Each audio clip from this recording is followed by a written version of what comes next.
근데 이번에 국회 의사당에서 하는 짓들 보니까 1+4가 아니더라고요.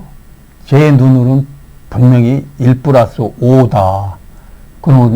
그러면 왜 5라고 저는 지금 얘기를 하는가 하면은 문희상 국회의장이라는 사람이 하는 짓이 한 당의 역할을 해줬으니까. 그렇죠. 저는 1+4가 아니라 1+5라고 보거든요. 하나 더 보태면요. 예. 청와대까지 합쳐서 1+6입니다.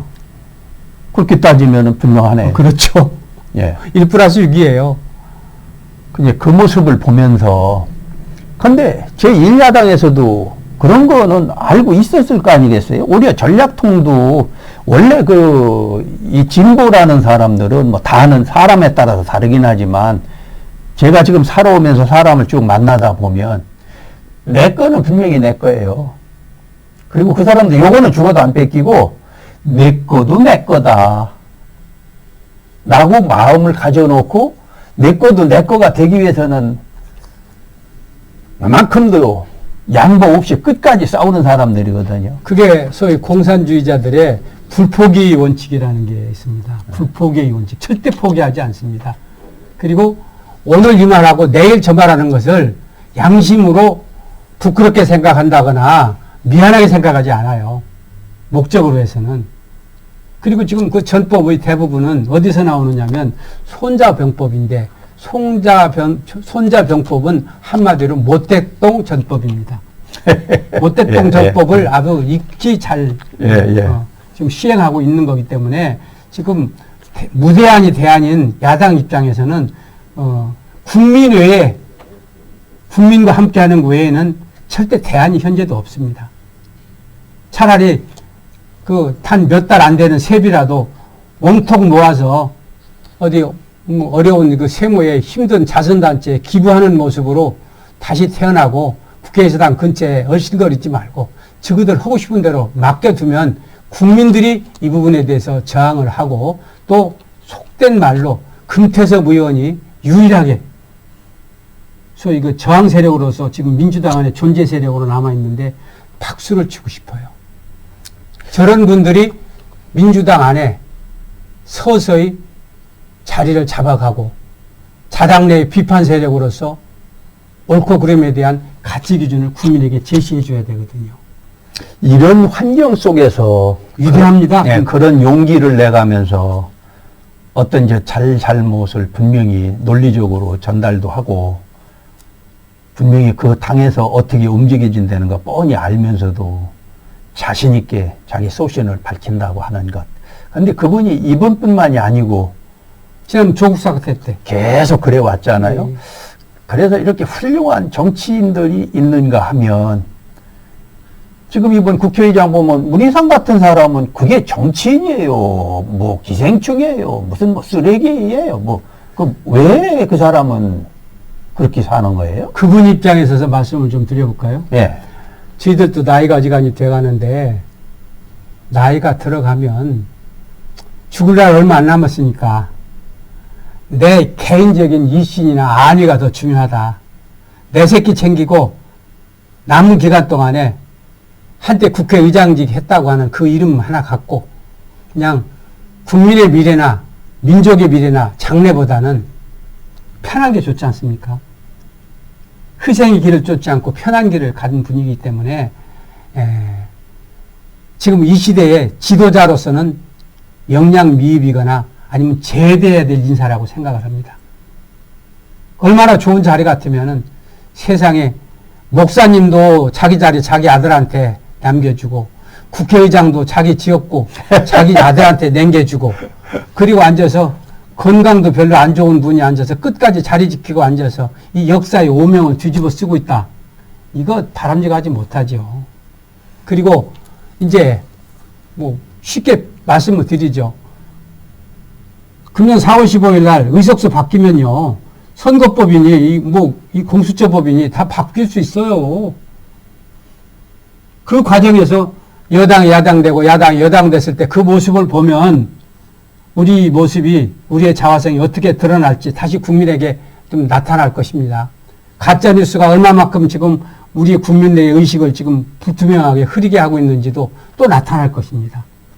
누가 적폐의 대상이었는지, 그 적폐의 본상은 어디인지, 진원지가 어디였는지도 또 역사는 나타날 것입니다. 때문에 제가 모두에 우리 정치에 왜 여기까지 왔느냐라고 할 때 역사의식의 결여입니다.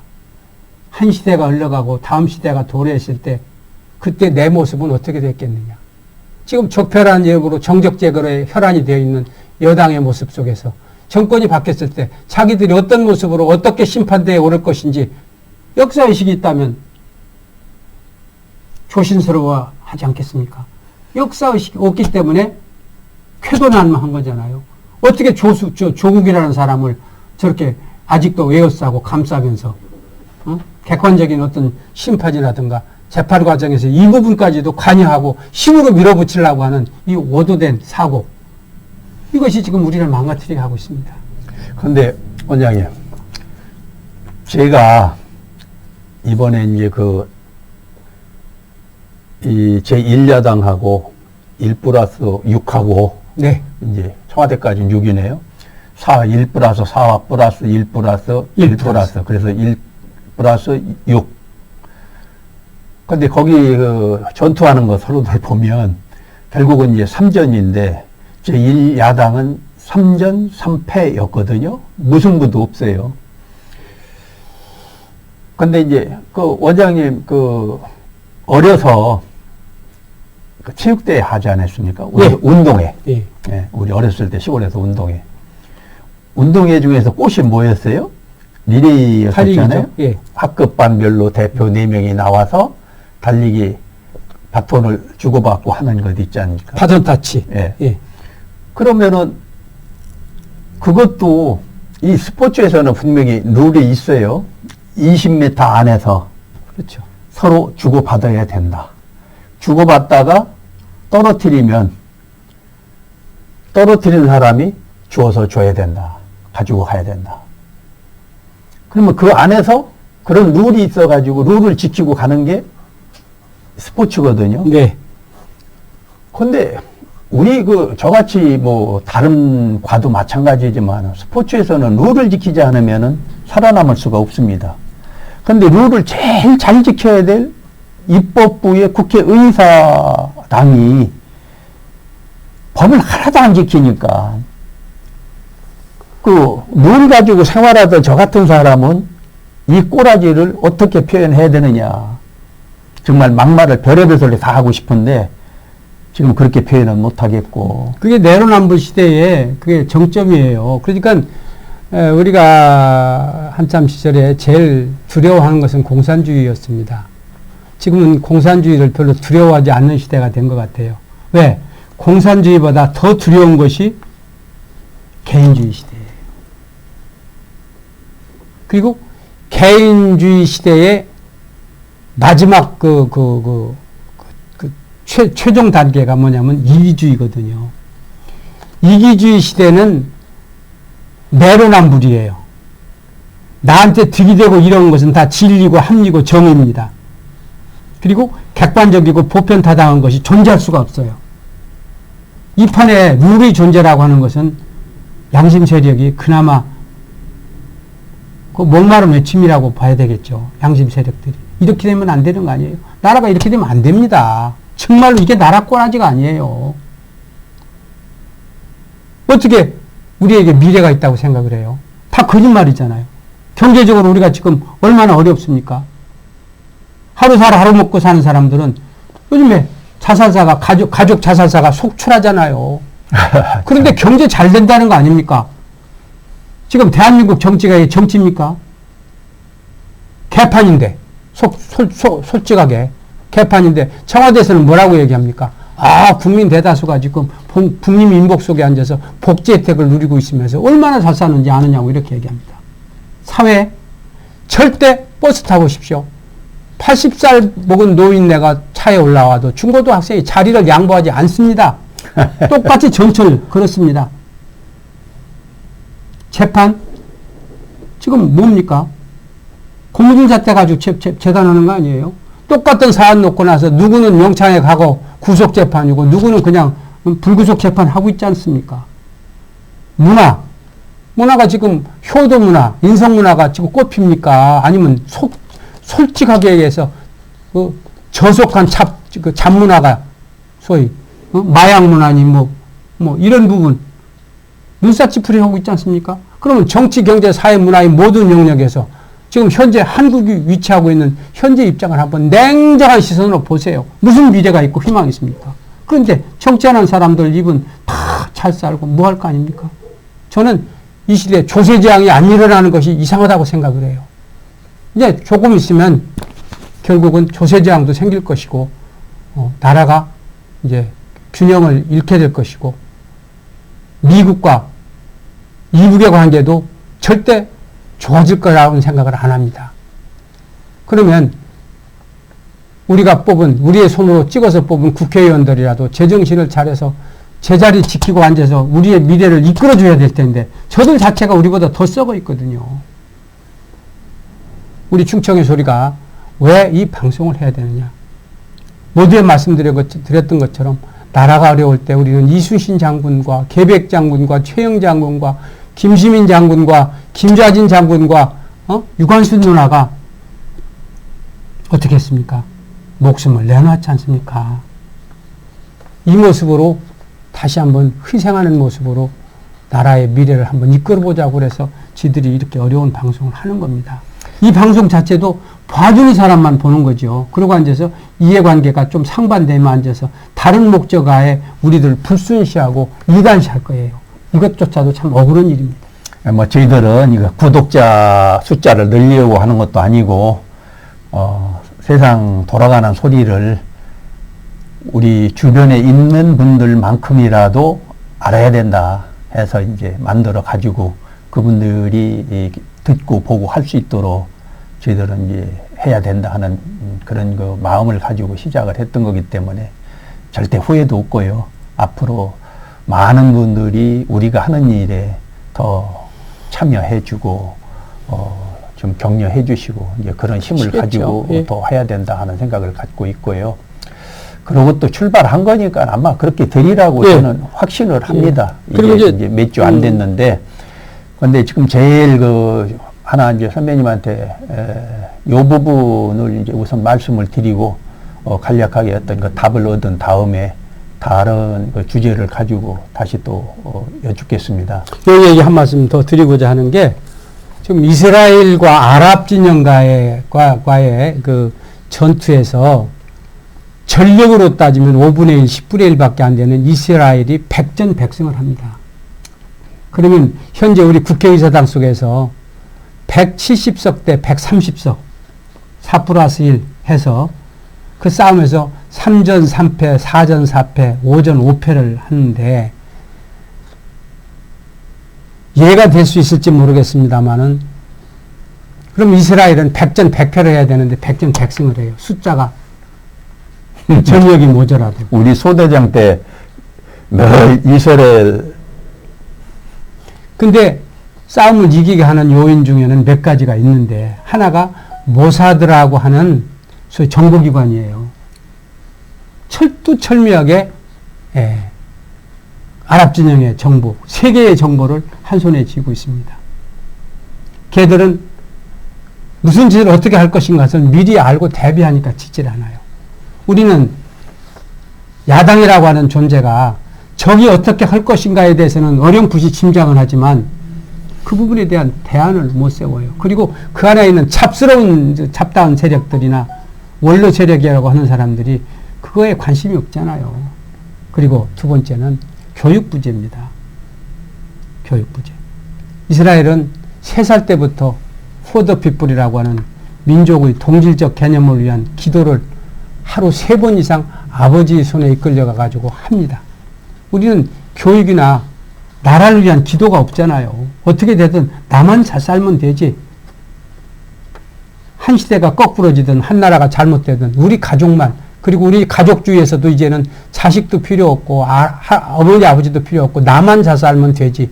그러다가 결국 홀로 이제 구렁텅이에서 삶을 마감하게 되는 그런 결과인데 그것이 바로 우선 뜨뜻한 냄비 속에 앉아서 온도를 즐기다가 온도가 가열됨에 따라서 스스로 불구이가 돼서 사람의 입속으로 들어간다는 개구리의 어리석은 눈앞에 목전의 어떤 그 현실, 인식의 어떤 부재, 이런 부분이 아닌가 싶어서 절대 포기해서는 안 되지만 이대로 가서도 안 된다는 겁니다. 그래서 미래를 이제 지들은 어렵게 얘기를 했지만 야당은 포기하지 말고 지금 배뜩 정신을 차리고 지도자와 하나가 돼야 된다는 것을 첨언에 말씀드립니다. 희망은 없습니다만 포기해서는 안 됩니다. 예, 그리고 다음 주제를 가지고 이제 또 하나 그 말씀을 좀 드려야 되는데, 저는 그 충청도에서 태어나서 또 사회생활을 반은 그래도 충청도에서 한 것을 굉장히 영광스럽게 생각하고, 그래도 군대 가 있을 때나 충청도 촌놈이 수도권에 가서 생활할 때 그래도 충청도에서 올라왔다고 하면은 신뢰해주고 믿어주고 또 마보스럽지만은 늘 양보하고 지혜를 가지고 있는 사람으로 이렇게 평을 받았는데, 요즘에 이 충청도에서 정치하겠다고 중앙에 가 있는 사람들 보면 참 답답하고 저딴 게 있나 싶은 것들이 있거든요. 이 사람들부터 어떤 그 변화를 갖도록 해줘야 되는데 그 방법을 어떻게 가져가야 되나. 사실 저도 이제 나이 70이 넘어가지고 이런저런 걱정을 하는데, 젊은 중년들이 우리 나이 먹은 사람들을 잘 바로 인도를 해서 국가 발전에 어떤 기여할 수 있는 그런 안들을 가지고 이 50대, 60대 애들이 저희들을 끌어줘야 되는데, 우리가 늙었다고 해서 가만히 앉아 있어서는 안 되겠어요. 이 늙은 사람일수록 더 젊은이들 곁에 가서, 야, 우리 이렇게 가자. 또 너희들 가는데 우리가 같이 따라가겠다. 한번 너희들 앞장서다오. 만약에 너희들이 그렇게 못하면은 늙어서 속도는 좀 낮고 보폭은 좀 적지만 한번 해볼 테니 너희들이 우리를 따라주겠니 하는 누군가의 어떤 그 리더가 어떤 리더십을 발휘하고 가져야 되는 어떤 그 조직체가 있어야 되지 않겠느냐. 저는 그런 생각을 하거든요. 네.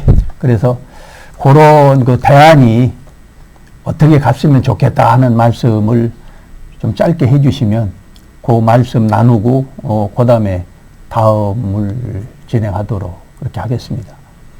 지금 충청권에 리더가 없어요.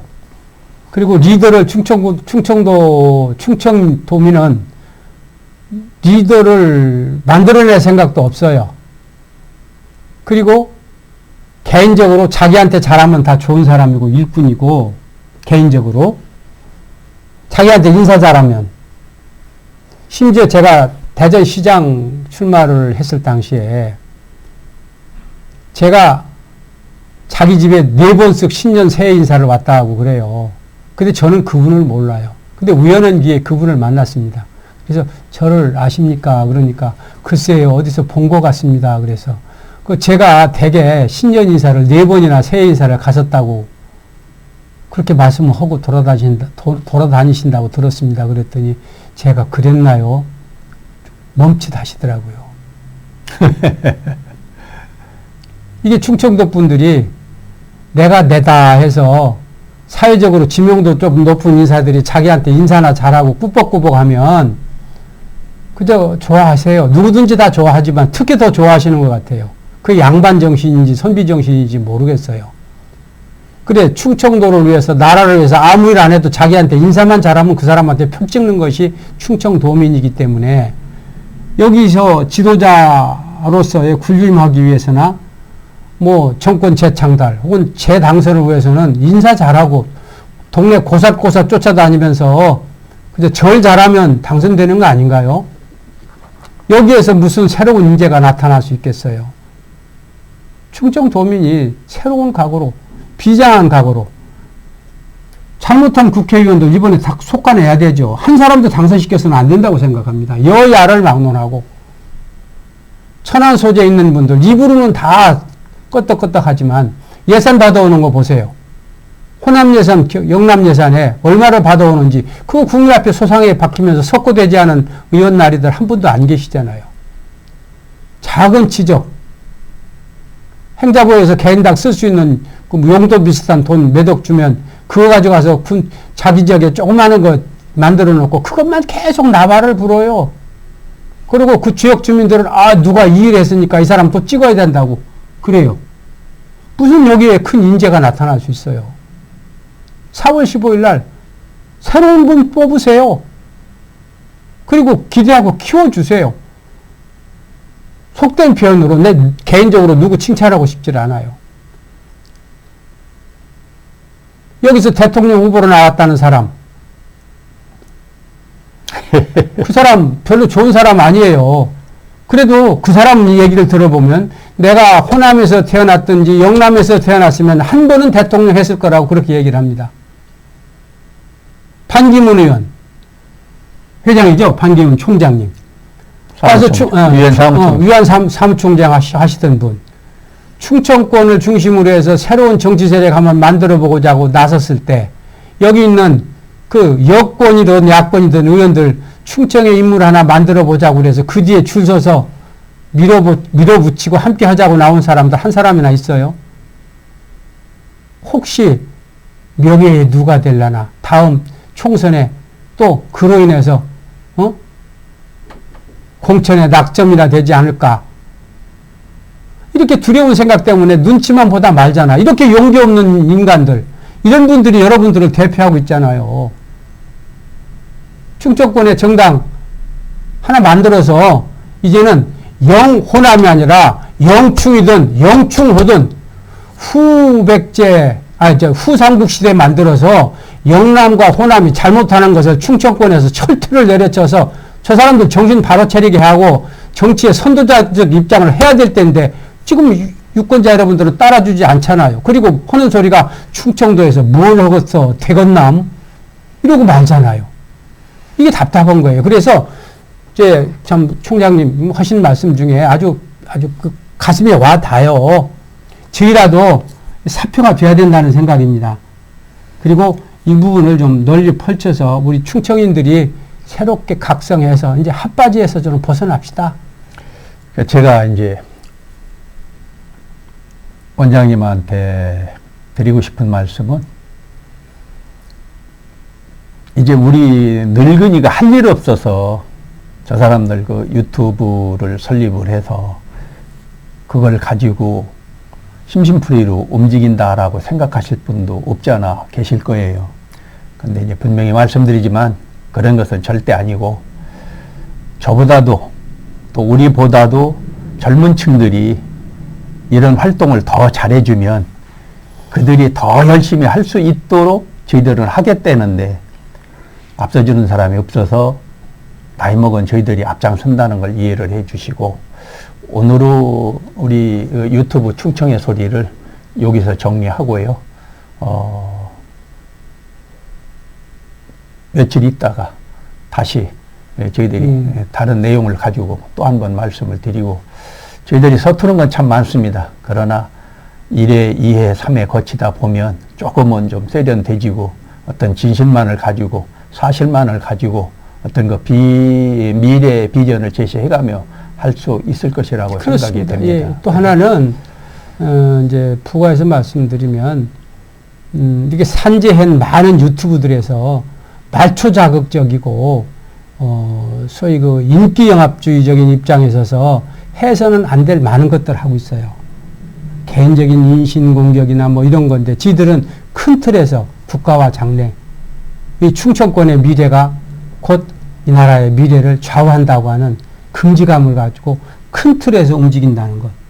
그래서 그 말초 자극적인 어떤 그 작은 꼭지 방송이 아니라 우리는 우둔하고 조금 무지한 상황에서일지는 모르지만 진정한 가슴 속에서 우러나오는 소리를 통해서 함께하고자 한다는 것을 부연해서 말씀을 드리고자 합니다.